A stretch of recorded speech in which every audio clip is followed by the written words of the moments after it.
सुप्रभात बच्चों। उम्मीद है कि आप सब स्वस्थ हैं। बच्चों, आज हम आपके हिंदी पाठ्य पुस्तक से पढ़ाए जा रहे पाठ तीसरे अध्याय यानी कि शब्द के आगे के अंश को पढ़ेंगे। हम यह पढ़ चुके हैं कि शब्द सार्थक और व्यवस्थित शब्दों के समूह को शब्द कहते हैं और उसके दो भेद हैं, सार्थक और निरर्थक शब्द। आज हम ध्वनि बोधक शब्द के विषय में पढ़ेंगे। सार्थक व निरर्थक शब्दों के अतिरिक्त कुछ ध्वनि बोधक यानी कि आवाज़, ध्वनि बोधक शब्द का अर्थ होता है आवाज़, शब्द भी होते हैं जो पशु पक्षियों या कुछ जड़ या फिर बेजान शब्दों की आवाज़ बनाते हैं या फिर बताते हैं। जैसे पशु पक्षी मेढक, उसकी आवाज़ कैसी होती है? टर टर। तोता टें टें, चिड़िया ची ची। उसी प्रकार जड़ पदार्थ यानी कि बेजान पदार्थ, घड़ी, घड़ी की आवाज़ कैसी होती है? टिक टिक। बादल गड़ गड़ और घंटी टन टन। इस प्रकार के शब्दों को हम लोग ध्वनि बोधक शब्द कहते हैं।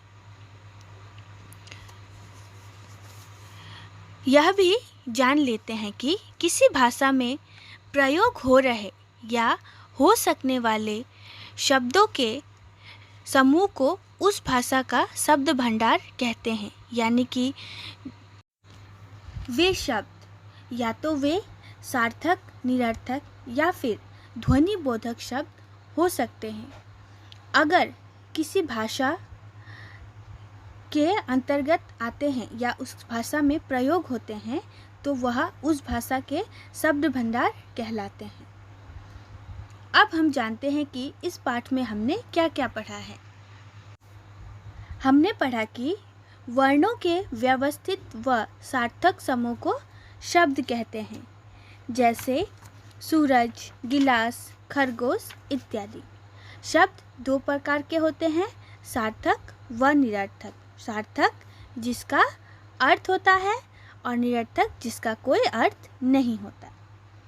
पशु पक्षियों व जड़ पदार्थों की आवाज़ें ध्वनि बोधक शब्द कहलाती हैं, जैसे मेढक की टर टर, तोता टें टें, घड़ी की आवाज़ टिक टिक, घंटी की आवाज़ टन टन। ये शब्द ध्वनि बोधक शब्द कहलाते हैं।